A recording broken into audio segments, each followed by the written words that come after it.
singing, hey mama, don't stress your mind, we coming. Hola!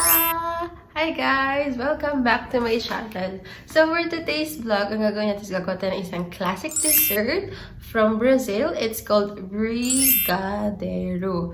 Not sure if na-pronounce ko siya ng tama, pero yung na-research ko guys, so huwag na kayong kumontra. Okay? So yun nga, bukod sa famous siya sa Brazil, napakadali lang niyang gawin. Ang ingredients lang niya is apat lang yung ingredients na kailangan natin. So yun is condensed milk, then butter, chocolate sprinkle, and cocoa powder. So, dahil wala akong cocoa powder, gagamitin ko is cocoa balls. Tawag sa amin nun is yung tableya siya. Tableya yung mga bilog-bilog na siya. And cocoa ang pag-pronounce ko doon. Yung iba kasi sabi coco Martin, joke. Cocoa ball. So, cocoa yung pag-pronounce ko doon. Siguro Tagalog kasi, cocoa nga. So, yun. Apat lang. And napakadali lang niyang mahanap sa supermarket, diba?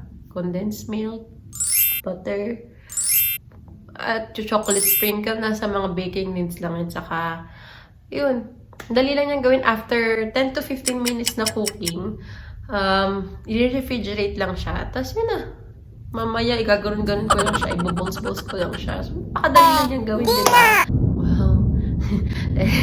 Hindi niyo ba yun, guys? Ngayon pa talaga pukulog at uulan nung kaya nag-vlogging ako. Takot pa naman ako sa kulog. Before tayo mag-start magluto, share ko lang sa inyo yung short history about brigadeiro. Diba? May pa-trivia tips pa si ate. Ayan. So, yun nga, nag-start siya after World War II, which is about 1945. Merong presidential election that time. And yung isang candidate doon, his name is Eduardo Gomez. Ang military rank niya is brigadeiro. So, I think doon nag-start yung pangalan na brigadeiro. And, yun nga, running for presidency siya, candidate siya. So, may mga supporter siya. Dahil gusto siyang supportahan kasi nga, sikat siya, pogi daw siya, single, and malamang available siya that time. So, napakarami niyang mga girls, mga women supporters din. Ang ginawa nila is nagawa sila ng campaign slogan, which is vote for brigadeiro. And then, nag-raise sila ng funds para mas maging visible yung candidacy niya. At yun nga, para manalo siya. So, yun yung ginawa nila. Doon nag-start yung brigadeiro. Yung dessert na ginawa nila, yung binenta nila sa public, yun, tinawag nilang brigadeiro. Doon nag-start. By the way, that time then, hindi daw madaling mahanap yung milk and sugar na ingredients. So, ang ginawa nila is nag-substitute sila ng, yun nga, yung condensed milk plus yung mga other ingredients na. Yun, so that's the history. And, unfortunately, hindi siya nanalo. Kahit pa ng mga anong effort na ginawa nila before. Hindi siya nanalo sa elections na yun. Pero okay lang. Panalo naman siya sa puso ng mga girls na bumoto sa kanya. Ayun. So, what are we waiting for, guys? Let's start cooking! Hello! So, tapos na nang i-prepare yung mga ingredients. And magluto na tayo? Ito yung mga ingredients na pinrepare ko. Meron tayong chocolate sprinkle, meron tayong butter, cocoa balls kasi wala akong cocoa powder, wala akong chocolate powder, and yung condensed milk natin. And ito, yung paglalagay ng mixture natin mamaya, may butter din siya. So, after natin lutuin yung mixture for 10 to 15 minutes, yan, dyan natin siya ilalagay. So, let's start cooking! Na ano ko na siya guys, na preheat ko na siya kanina. So, ano lang natin ulit. So, yung first ingredient na ilalagay natin is butter.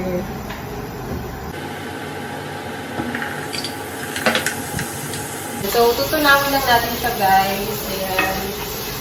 So, it will take about 10 to 15 minutes na cooking. So, after niyang matunaw, sunod natin ilalagay is yung condensed milk natin. Tanan! So, it's 350 grams na, na condensed milk. So, parang isang lata siya, 1 can.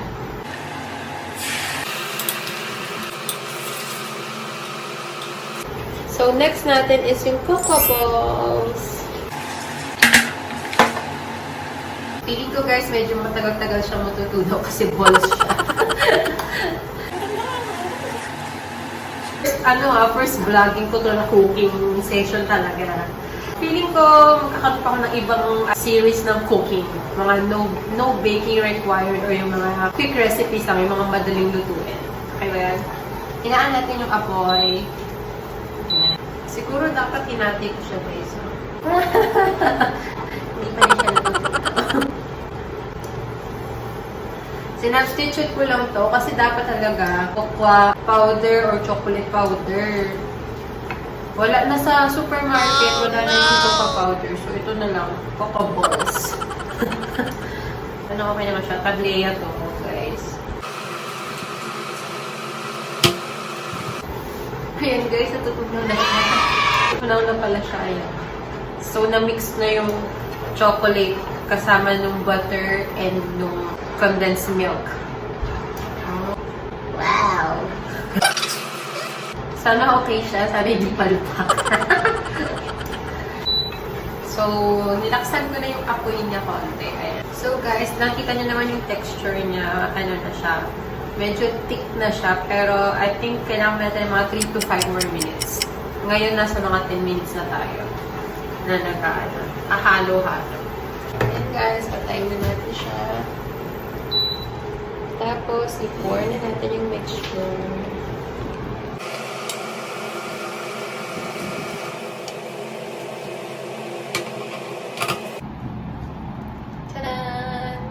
Ito na yung ano ko, semi-finished product. Ayan. So, ang gagawin natin guys, after nating lutuin to, i-refrigerate natin siya for 1 hour. After natin i-refrigerate yung mixture na niluto natin kanina, gagawin na natin siyang balls. Okay? So, let's start balling. Okay, so before you start balling the mixture, kailangan po natin maghugas ng kamay. Make sure naghugas kayo ng maigi. And then you can use gloves, but then I think it's better if you use your hands. Then, ang nakita kong mas easy gawin is kailangan gumamit tayo ng butter para hindi dumikit yung mixture sa kamay. So, I'm just gonna use a bit of the butter. Tapos, spread lang natin sa kamay. Ayan. And then, after natin i-spread yung butter sa palms natin, kuha tayo ng mixture. Ouch! Fail ata ito. Bakit ang tigas niya na? Hala! Bakit ang tigas niya? Nyari. Hala, guys. Epic fail pala ito. Hala, hindi siya... At hindi siya malambot, Hala! Guys, I'm sorry. It's epic fail. Hala, ba't ganun? Oh, no! Sayang! Hala, bakit ganun? Dapat malambot to, hindi siya maboballs, guys. I think I need to redo this. It's epic fail. Mems! Ano? Hindi siya malambot. Ang tigas niya. Dapat ibubowl siya Baka naman nasobrahan ng ref. Hindi. Refrigerate for 2 hours nga. 1.5 hours ko lang refrigerate Baka dahil balls ang ginamit ko. Cocoa powder. Sobrahan siya. Hala. Oh, no. Sayang. Ano gagawin ko dito? Ayun, lesson learned. Lutuin ko kaya ulit. Wag.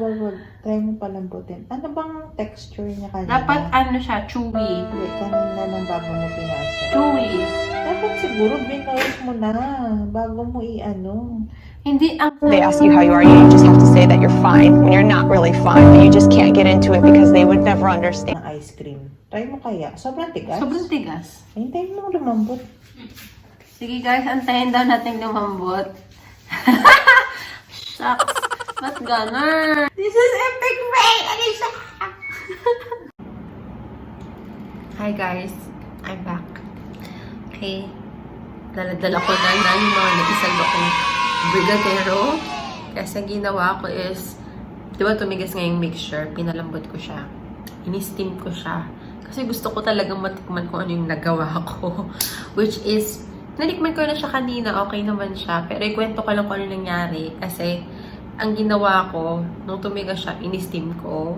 Tapos, nung lumambot na siya, yan, binilog-bilog ko siya. Tapos, nilagyan ko lang ng topping na chocolate rice. And akala ko guys, madali lang siya. Hindi pala ganun kadali. So, I feel masyado kong naluto yung mixture. Kasi instead ng cocoa powder, ginamit ko is cocoa balls. But I think there's nothing wrong using cocoa balls. Maybe because yung heat siguro talaga sobrang lakas kanina. Hindi ko masyado ko siyang naluto. Yun. Nasobrahan sa luto. But then, I think half success. Kasi nagawa ko pa rin naman siya, na-able ko siya. But then the texture na dapat na brigadero is soft and chewy. This is hard and chewy. Ayan, so tikman natin guys. Diba? Parang naging candy. Hindi siya yung ganun na chewy sa loob pag kinain mo. Crunchy and chewy. Ayun yung naging texture niya. Edible pa rin naman siya. Masarap siya. But it's not the texture that I wanted. Kasi hindi ganda yung texture ng brigadero. Ayun guys. And then, the rest of the mixture, may ginawa ako. May ginagawa ako ngayon. Kasi, ayaw ko masayang siya. Okay? Pag ginawa ko siyang guess what? Malalaman nyo. Maya-maya lang. A few moments later. Guys, medyo nasa talaga ako kasi feel yung aking brigadero. Pero hindi ko sinayang the rest of the mixture. Tinunaw ko siya at ginawa kong champurado. Diba, hindi ko sinayang. Kasi sayang yung mixture. Naisip ko, ano kayang pwede kong gawin dito para hindi siya masayang. Naisip ko, meron pala akong glutinous rice dito. May malagkit ako. So, ginawa ko siyang champurado. Diba? I'm so, what do you call that? Resourceful. Resourceful ba tawag doon? Okay, hanap ako ng alternative way para hindi siya masayang. Kasi, hindi naman sa hindi ko in-expect na mag-fail siya. Parang inisip ko lang, akala ko ang daling gumawa kasi 4 lang ingredients. Tapos sabi sa instruction, quick and easy. No baking required. O, diba, parang ang pag pinahinggan mo, ang dali. Pero sa totoong buhay, hindi pala siya madali. Nakakaloka. Dahil pala yung bindag ko is, how to make champurado. Hindi ko siya sinayang. Champurado. Guys, may pang breakfast na kami bukas. Okay, kasama pa. At hindi siya nasayang. Diba? Yun. So, I hope you still find my video useful pa rin. Tuturuan tayo nito paano maging, ang tawag dito, maparaan. Ayan. Sa panahon na tayo ay nagkamali, kailangan natin bumangon, guys. Siyempre naman, sayang naman itong binidyo ko. Yung video ako, tapos hindi ko naman pala i-vlog. Sayang, diba? Ayan, oh. Ginawa ko na lang siya champurado. Ayan. At least may pang breakfast na kami. Saka hindi na fail yung champurado ko. Kasi nung unang nagluto rin ako ng champurado, fail eh. Pero yun, thank you guys for watching. I hope pinatutunan kayo paano maging maparaan sa mga oras na ganitong ang nangyayari.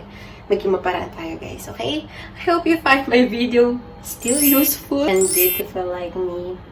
Nakukontra. Okay? Thank you so much, guys, for watching. Don't forget to like and subscribe and hit the bell button for to stay updated for my new videos. Bye-bye!